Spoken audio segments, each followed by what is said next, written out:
एक बार एक आदमी महात्मा बुद्ध के पास पहुंचा। उसने पूछा, भंते, मुझे यह जीवन क्यों मिला है? इतनी बड़ी दुनिया में मेरी क्या कीमत है?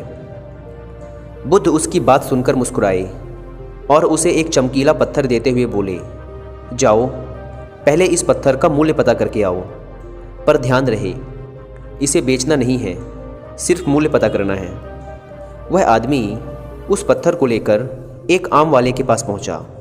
उसे पत्थर दिखाते हुए बोला, इसकी क्या कीमत होगी?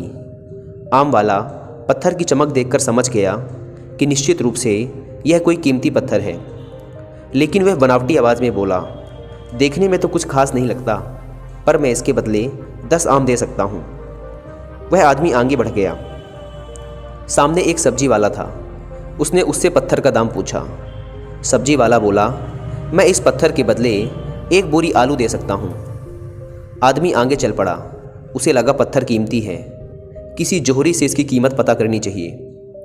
वह एक जोहरी की दुकान पर पहुंचा और उससे उस पत्थर की कीमत पूछी।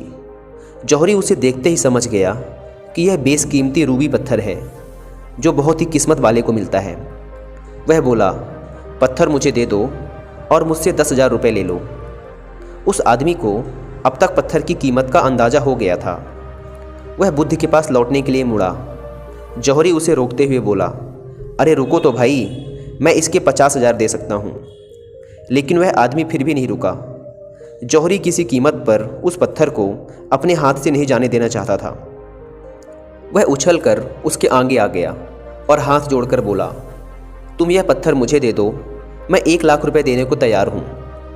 वह आदमी जौहरी से पीछा छुड़ाकर जाने लगा।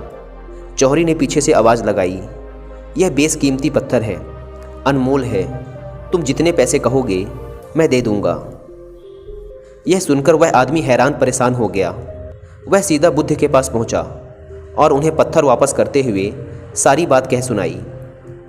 बुद्ध मुस्कुराकर बोले, आम वाले ने इसकी कीमत 10 आम लगाई, आलू वाले ने 1 बोरी आलू, और जौहरी ने बताया कि यह अनमोल है। इस पत्थर के गुण को जिसने जितना समझा, उसने इसकी उतनी कीमत लगाई। ऐसे ही यह जीवन है। हर आदमी एक हीरे के समान है। दुनिया उसे जितना पहचान पाती है, उसे उतना महत्व देती है। लेकिन आदमी और हीरे में एक फ़र्क ये है कि हीरे को कोई दूसरा तराशता है और उसमें चमक लाता है, जबकि आदमी को खुद अपने आप को तराशना पड़ता है और ख़ुद को चमकाना पड़ता है। तुम भी अपने आप को तराश कर अपनी चमक बिखेरो।